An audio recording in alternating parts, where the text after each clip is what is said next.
আল্লাহ বলেন, ইয়া মুসা লা তাখাফ ইন্নী লা ইয়াখাফু লাদাইয়াল মুরসালুন, হে মুসা তুমি ভয় পেও না, প্রেরিত রাসূলগণ আমার কাছে ভয় পাবে না, ভয় পায় না। ইল্লা মান যালামা, ব্যতীত সে যে জুলুম করেছে, সুম্মা বাদ্দালা হুসনান, অতবার পরিবর্তন করেছে কল্যাণ দ্বারা, বাদা সুয়েন, তার যে অপকর্ম খারাপ কাজ, এই খারাপ কাজকে কল্যাণ দ্বারা সে পরিপূর্ণ করেছে। অর্থাৎ মুসা আলাইহিস প্রতি ইঙ্গিত করা হয়েছে যে যেহেতু সে একটা মানুষ হত্যা করছিল, পরে আল্লাহ তাআলা তাকে আবার সম্পূর্ণ হেদায়েত দান করছেন, এই কথাগুলোই ইশারা এখান থেকে। ফাইন্নী গফুর রহিম, আল্লাহ বলেন নিশ্চয়ই আমি ক্ষমাশীল দয়াময়। অন্যায় করে যারা ফিরে আসে, ভালো কাজ করে, সৎপথে আসে, আমি তাদের জন্য ক্ষমাশীল দয়াময়। ওয়াদখিল ইয়াদাকা ফি জায়বিকা, প্রবেশ করাও তোমার হাত তোমার বগলে, এই জায়গাটা যায় বগলে প্রবেশ করাও। তাখরুজ বায়দা, দেখবে বের হয়ে আসবে শুভ্র সাদা, মেন গায়রে সুয়েন, কোনো অনিষ্ট ছাড়া, কোনো ক্ষতি ছাড়াই, কোনো ক্ষতি হবে না তোমার হাতে, তোমার হাত পুড়ে যাবে না। যখন তোমার আলোর প্রয়োজন নাই তো দ্বিতীয়বার হাত ঢুকালে হাতটা স্বাভাবিক হয়ে যাবে। আচ্ছা, ফিরতেছে আয়াতেন, 9টা মুজিজা সহ, এলা ফেরাউনা, ফেরাউনের দিকে, ফেরাউনের প্রতি, অকওমি, এবং তার জাতির প্রতি তুমি যাও। ইন্নাম কানু কওমান ফাসিকিন, নিশ্চয়ই তারা ছিল একটা ফাসেক সম্প্রদায়, সত্যত্যাগী সম্প্রদায়, অশান্তি সৃষ্টিকারী সম্প্রদায়। এভাবে আল্লাহ তাআলা মুসা আলাইহিস সালামকে আদেশ দিলেন। তো মুসা আলাইহিস সালাম এভাবে এখানে নবুয়ত লাভ করার পরে, এই আদেশ প্রাপ্তির পরে তিনি আর বিবির কাছে যান নাই। এখান থেকে আল্লাহ বলছে তুমি ফেরাউন সম্প্রদায়ের দিকে যাও। মুসা আলাইহিস সালাম এখান থেকেই ফেরাউন সম্প্রদায়ের দিকে চলে আসলেন। বিবি সাহেবের আর কোনো খোঁজ নাই। পরবর্তী তাফসীরকাররা লেখেন যে মাদায়েন যাওয়ার কাফেলা পাওয়া গেছিল, সেই মাদায়েন যাওয়ার কাফেলার সাথে মুসা আলাইহিস সালামের স্ত্রী মাদায়েন চলে গিয়েছিলেন, সে স্বামীর সাথে মিশরে যান নাই। মিশরে মুসা আলাইহিস সালাম একাই গিয়েছিলেন। খুবই দুঃখজনক, পয়গম্বরদের জীবনটা এইরকমই হয়। দেখেন, ইব্রাহিম আলাইহিস সালামের সারা জীবনে প্রায় 99 বছর বয়সে একটা সন্তান হলো, আল্লাহ বলেন তুমি তাকে নির্বাসন দাও, দিতে বাধ্য হলেন স্ত্রী সহ নির্বাসন। নবীদের জীবনগুলি এরকম ভয়ঙ্কর হয়, অনেক কঠিন পরীক্ষার সম্মুখীন নবীরা হয়ে থাকেন। তাদের যেমন সম্মান মর্যাদা আল্লাহ দিয়েছেন, তাদেরকে আল্লাহ পরীক্ষাও তেমন বড় বড় পরীক্ষা তাদেরকে করেছেন আল্লাহ।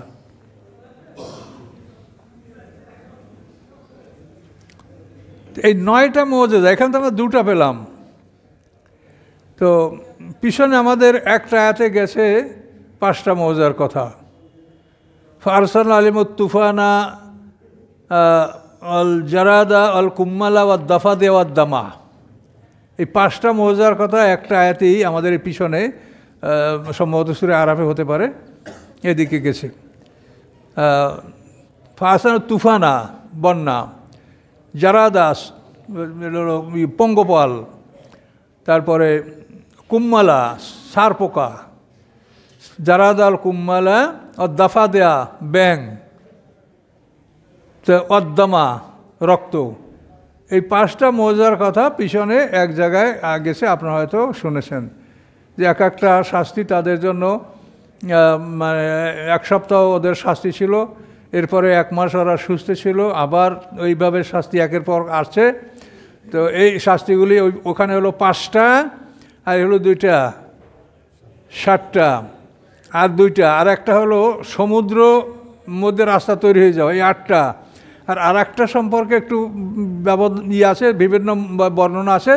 তো অধিকাংশের মতে হলো সেটা মুসা আলাইহিস সালামের যে মুখ পুড়ে তোতলা হয়ে গেছিল, বাল্যকালে সে ফেরাউনকে 1 থাপ্পড় মেরেছিল, ফেরাউন তাকে হত্যা করার আদেশ দিয়েছিল। তখন বিবি আসিয়া সে যে কিছু বোঝে না, সে যে অবুঝ শিশু, এটা প্রমাণ করার জন্য তার সামনে আগুনের পাত্র এবং স্বর্ণের পাত্র এটা নিয়ে আসছিল। মুসা আলাইহিস সালাম আল্লাহর হুকুমে একটা আগুনের কয়লা মুখে দিয়েছিলেন, তার মুখ তোতলা হয়ে গেছিল, যেটা সম্বন্ধে কোরআনে বিবরণ আছে, ওয়াহলুল উকদাতাম মিন লিসানি ইয়াফকাহু কাওলি, যে আমার জিহ্বার যে একটা বন্ধাত্ব বা স্ট্যাগনেন্ট, যে একটা মানে বাধা, স্পষ্ট কথা বলতে পারি না, কথা বাধাগ্রস্ত হয়, এটা আপনি দূর করেন। এই দোয়া মুসা আলাইহিস সালাম করেছেন, কোরআনে আছে। তো এইটা হতে পারে। তাহলে এখানে 5 আর 2 7 আর 2 9, সমুদ্রের রাস্তা হওয়া আর মুসা আলাইহিস সালামের মুখের তোতলামি দূর হওয়া। এবং অন্য তাফসিরে অন্য অনেক কথাই আছে। মুসা আলাইহিস সালামের দোয়ায় ওই জাতির ধন সম্পদকে আল্লাহ তাআলা বিনষ্ট করে দিয়েছিলেন, ওদের মুদ্রা, অনেকগুলো মানুষ, এদেরকে তাদের মানে রূপান্তর করে দিয়েছিলেন, তারা পাথরে পরিণত হয়েছিল, এটাও কোরআনে বলা আছে। যাই হোক, এই 9টা মুজিজা নিয়ে মুসা আলাইহিস সালাম ফেরাউনের কাছে গেলেন। আর মোজাগুলোর ডিটেল বললাম না, 9টা মোটামুটি নাম বলে দিলাম। আচ্ছা, আল্লাহ বলেন ফিতেসে আয়াতেন এলা ফেরাউনা, এই 9টা মুজিজা নিয়ে ফেরাউনের কাছে কওমি এবং তার জাতির কাছে মুসা আলাইহিস সালামকে আল্লাহ যেতে বললেন। ইন্নাহুম কানু কওমান ফাসিকিন, নিশ্চয়ই তারা ছিল একটা ফাসেক সম্প্রদায়, অশান্তি সৃষ্টিকারী সম্প্রদায়। ফালাম্মা জাআতুম আয়াতুনা মুবসিরাতান, অতঃপর যখন তাদের কাছে আল্লাহ বলেন আমার এই স্পষ্ট নিদর্শনগুলি আসলো, কালু, তারা বলল হাজা সিহরুম মুবিন, এগুলি স্পষ্ট জাদু, এটা তারা বলে প্রত্যাখ্যান করলো। ওয়া জাহাদু বিহা, এবং এই মুজিজাগুলিকে তারা অস্বীকার করলো। ওয়াস্তায়কানাথা আনফুসুহুম, এবং দৃঢ় বিশ্বাস করতেছিল এগুলোকে তাদের মনে বিশ্বাস করছে জাদুকররা যে এগুলা জাদু না, এটা আল্লাহর পক্ষ থেকে, কিন্তু মনে বিশ্বাস করলেও তারা স্বীকৃতি দেয়নি। জুলমা ওয়া উলওয়া, জুলুম এবং অহংকার, এই জুলুম এবং অহংকার বশত তারা এটা প্রকাশ করে নাই, কিন্তু তাদের মনে এটা স্বীকৃতি দিয়েছে যে আসলে এই মুসা আলাইহিস সালাম এগুলা সত্য। তার কারণ ওই জাদুকররা মুসা আলাইহিস সালামকে পরীক্ষা করছে যে মানুষ ঘুমিয়ে থাকলে তখন তার মধ্যে জাদুর অ্যাকশন থাকে না। কাজে মুসা আলাইহিস সালাম ঘুমিয়ে আছেন, তার লাঠি রাখা আছে, সেই লাঠিতে তার মানে পশু, যদি কোনো ছাগলকে যদি কোনো হিংস্র পশু আক্রমণ করে তো ওটা একটা তার চেয়ে একটা শক্তিশালী জানোয়ার হয়ে তাদেরকে তাড়াচ্ছে। তখন জাদুকররা বুঝতে পারলো যে জাদুকরদের কোনো অ্যাকশন সে ঘুমাইলে থাকে না। কাজে মুসা আলাইহিস সালাম ঘুমন্ত অবস্থায় যখন তার লাঠিতে এইসব কাজ করছে, তাহলে মুসা আলাইহিস সালাম এগুলো জাদু নয়, এটা তাদের অন্তরে দৃঢ় বিশ্বাস সৃষ্টি হয়েছিল। কিন্তু তারপরও সেটাকে তারা জুলুম, অত্যাচার এবং অহংকার বশত তারা এগুলিকে স্বীকৃতি দেয়নি। ফানজুর, আল্লাহ বলেন দেখো, কাইফা কানা আকিবাতুল মুফসিদিন, কি হয়েছিল এই ফাসাদকারীদের পরিণাম। এই ফাসাদকারীদের কি পরিণাম হয়েছিল সেটা আমাদেরকে আল্লাহ দেখতে বলেছেন। মুসা আলাইহিস সালামের নামটা কোরআন শরীফে 136 বার আসছে। বিভিন্ন জায়গায় আমরা তার ইতিহাস, তার বিভিন্ন বিষয় সম্পর্কে আমরা জানতে পারছি। এবং এখন পৃথিবীতে যে আমাদের সারা দুনিয়াব্যাপী যে কষ্টটা হচ্ছে, এটা কিন্তু এই মুসা আলাইহিস সালাম বনী ইসরাইল, এরা এই জাতিটাই পৃথিবীতে বারবার অশান্তি সৃষ্টি করেছে, বারবার অশান্তি পৃথিবীতে এরাই সৃষ্টি করেছে, আর এখনও তারা এটা করে যাচ্ছে। যেটার অবসান হবে, কিন্তু মুসলমানদের জন্য তো এটা ধৈর্য ধারণ করা বড় কঠিন বিষয় হয়ে যাচ্ছে। তা আপনারা দেখতেই পাচ্ছেন যে পৃথিবীতে কীভাবে অত্যাচারটা চলছে। আর এর সাথে পৃথিবীর মহাশক্তি যারা, তারাও ওই এখনও আসলে তো তারা বনী ইসরাইল, ওই ইহুদি খ্রিস্টান দুটো জাতি বনী ইসরাইল, আমরা বনী ইসমাইল আলাইহিস সালাম উম্মত, আমরা তার বংশধর তো আমরা, আর ওরা বনী ইসরাইল দুটোই, ইহুদিরা খ্রিস্টানরা দুটোই ওরা বনী ইসরাইল, অর্থাৎ ইয়াকুব আলাইহিস সালামের বংশধর। ইব্রাহিম আলাইহিস সালামের দ্বিতীয় ছেলে ইসমাইল আলাইহিস সালামের বংশধর ওরা, আর আমরা হইলাম ইব্রাহিম আলাইহিস সালামের বড় ছেলে ইসমাইল আলাইহিস সালামের বংশধর, ওরা হলো ইসহাক আলাইহিস সালামের বংশধর। শব্দটা কি ভুলেই গেছিল নাকি আমার প্রথম? ইব্রাহিম আলাইহিস সালামের বড় ছেলে হল ইসমাইল আলাইহিস সালাম, তার বংশধর আমরা বনি ইসমাইল। আমাদেরকে নিপ্তি বলা হয়। ইসমাইল আলাইহিস সালামের একটা ছেলের নাম ছিল নাবেত। এই নাবেতের কারণে এই ইসমাইল আলাইহিস সালামকে নিপ্তিও বলা হয়, এদেরকে কাহাতানিও বলা হয়। আর ওরা হলো ইসহাক আলাইহিস সালামের পুত্র ইয়াকুব আলাইহিস সালাম, তার বংশধর। তো এই জন্য এই পৃথিবীতে মানে যারা কি ধর্মে বিশ্বাসী, এই দুটা জাতি পৃথিবীতে এখনও বড় দুটা জাতি, একটা বনি ইসমাইল, একটা বনি ইসরাইল, এই দুটা জাতি পৃথিবীতে এখন বিদ্যমান। তো এখন ওরা পৃথিবীতে জুলুম করে বেড়াচ্ছে, কিন্তু এর পরিণামটা কী হবে? সমস্ত ইহুদিরা ওখানেই একত্রিত হচ্ছে। তো এটা আমরা কোরআন হাদিস থেকে যেটা পাই তাতে মনে হয় যে ওদের মৃত্যু, ওদের ধ্বংস ওখানেই হবে, এই জন্য ওরা ওখানে জমা হচ্ছে। ওরা যে মুসলমানদের এলাকা বাড়িঘর থেকে উচ্ছেদ করে সেখানে নিজেদের বাড়িঘর করে আবাদ করতেছে, সব ইহুদি একত্রিত হচ্ছে, ওরা সবাইকে ডাকছে, আসলে কিন্তু ওরা মরার জন্য ওখানে একত্রিত হচ্ছে, ওখানে ওদের মৃত্যু ঘটবে, এতে কোনো সন্দেহ নাই।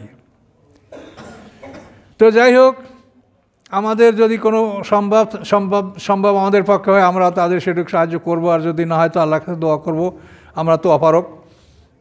তো এখানে আল্লাহ তাআলা এভাবে মুসা আলাইহিস সালামের বিষয়টা সংক্ষিপ্ত আকারে বর্ণনা করেছেন। এরপরে অন্যান্য কাহিনীর সামনে আমাদের আছে। তো মুসা আলাইহিস সালামের ব্যাপারে আমি একটু কথা বলি, মুসা আলাইহিস সালামের বিষয়টা এখানে সমাপ্ত করব। সেটা হলো যে মুসা আলাইহিস সালাম নবুয়ত লাভ করার পরে মিশরে আসলেন। মিশরে আসার পরে তিনি 30 বছর কিন্তু ফেরাউন, কারুন, হামান এদেরকে তিনি দাওয়াত দেন, 30 বছর। এই 30 বছরে মিশরে কিন্তু তওরাত কিতাব নাজেল হয়নি। 30টা বছর, 1-2 না, 30 বছর তিনি নবী, কিন্তু তিনি কেতাববিহীন নবী, কেতাব তাকে দেওয়া হয়নি। কেতাব দেওয়া হয়েছে তিনি যখন মিশর ত্যাগ করে আবার সিরিয়ার ভূমিতে চলে গেছেন এবং লোহিত সাগর পাড়ি দিয়েছেন, এবং যেই লোহিত সাগরে ফেরাউন তার সমস্ত দলবল সহ 10,60,000 বাহিনী নিয়ে ফেরাউন সেই লোহিত সাগরে ডুবে মারা গেছে। এই ফেরাউন ধ্বংস হয়ে যাওয়ার পরে মুসা আলাইহিস সালাম এবং বনী ইসরাঈলরা সমগ্র মিশরের মালিক হয়ে গেলেন। এরপরে সিরিয়া বাকি ছিল, সেটাও ইউসা ইবনে নুন, কালেব ইবনে ইউকান্না, মুসা আলাইহিস সালামের ইন্তেকালের পরে এই দুটা লোক, ইউসা ইবনে নুন, কালেব ইবনে ইউকান্না, এদের অনেক ইতিহাস আছে, আমরা যথাসময় শুনবো। একদিনে অনেক কথা বলতে গেলে আমার আগায় না। তো এই জন্য এই ইউসা ইবনে নুন এবং কালেব ইবনে ইউকান্নার নেতৃত্বে বনী ইসরাঈলরা সিরিয়া অঞ্চল, সিরিয়া, বাইতুল মুকাদ্দাস এসব অঞ্চল দখল করেছিল। ফলে পৃথিবীর পূর্বাঞ্চল, পশ্চিম অঞ্চল, এই সব অঞ্চলের মালিক আল্লাহ বনী ইসরাঈলদেরকে বানিয়ে দিয়েছিলেন। এই ক্ষমতা দান করার পরে যখন সমগ্র অঞ্চলে তাদের রাজত্ব, তখন আল্লাহ তাআলা মুসা আলাইহিস সালামকে তুর পাহাড়ে ডেকে তাকে তওরাত কিতাব দান করলেন। তাহলে এখান থেকে আমাদের যে শিক্ষণীয় বিষয় সেটা হচ্ছে এই যে আল্লাহ তাআলা একজন পয়গম্বরকে আসমানি কিতাব দান করেন না যতক্ষণ না তাকে একটা দেশের রাষ্ট্রীয় ক্ষমতা আল্লাহ দান করেন। একটা দেশের রাষ্ট্রীয় ক্ষমতা দান করার পূর্বে আল্লাহ তাআলা কোনো নবী রসুলকে আসমানি কিতাব দান করেন না। তার কারণ রাষ্ট্রীয় ক্ষমতা যদি না থাকে তাহলে সে আল্লাহর দ্বীন সেখানে প্রতিষ্ঠা করতে পারবে না। মিশরের রাজা ফেরাউন এখন যদি মুসাকে আল্লাহ তাওরাত দিয়ে বলে যে তাওরাতের হুকুম হাকাম কায়েম করে, এটা কি সম্ভব? মক্কার রাজত্ব ছিল আবু জাহেলদের কাছে, ওলীদ মুগীরার কাছে। এখন যদি সেখানে মোহাম্মদ সাল্লামকে কোরআন হাকাম দিত, মোহাম্মদ সাল্লামের কোরআন নাজেল হয়েছে কিন্তু হাকাম নাজেল হয় না, একটু ব্যবধান কিন্তু আছে। মোহাম্মদ সাল্লাল্লাহু আলাইহি ওয়াসাল্লাম মক্কায় যে ছিলেন এ সময় মক্কায় 86টা সূরা নাজেল হয়েছে, কিন্তু সেগুলি হাকাম সম্বলিত নয়। 2-1টা সূরায় কিছু হাকাম ছিল, সেটাও মদিনাতে পালন করা হয়েছে। মদিনা হিজরত করার পরে 28টা সূরা নাজেল হয়েছে, এগুলোর মধ্যে ছিল আদেশ নিষেধ, শরীয়তের হুকুম হাকাম সব কিছু। তো এই জন্য এই বিষয়গুলো আমাদের বুঝতে হবে। শুধু কাহিনী নয়, কাহিনী এবং কেচ্ছা এগুলি হলো মনের প্রশান্তি। রাসূলরা যখন দাওয়াত দিয়ে ক্লান্ত হয়ে ফিরে আসতেন, যে কেউ তার দাওয়াত কবুল করে নাই, মনোকষ্ট নিয়ে ফিরে আসতেন। যেমন আল্লাহ রসুল তায়েফ সফর করছেন, এই তায়েফে আল্লাহ রসুল কত নির্যাতন সহ্য করেছেন, কিন্তু তায়েফের কোনো মানুষ ঈমান গ্রহণ করে নাই। ফেরার পথে একদল জিনেরা ইসলাম গ্রহণ করছিল।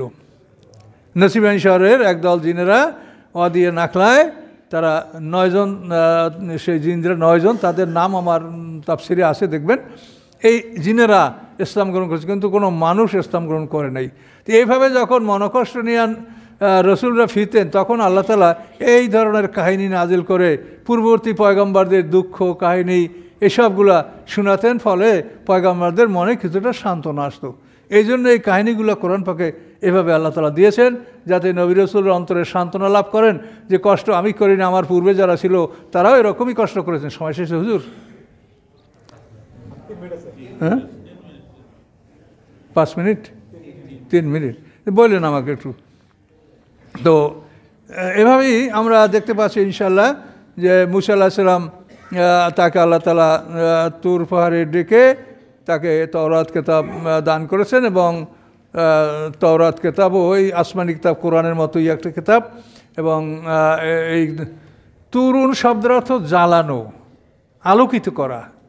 আফারাইতুমুন নার আল্লাতী তুরুন, তুরুন মানে জানো, তোমরা আগুন দেখো না যে আগুন তোমরা জ্বালাও? তাহলে এই তাওরাত হলো যেতে আলো সৃষ্টি করে, আলো দান করে, এই কিতাব তাওরাত।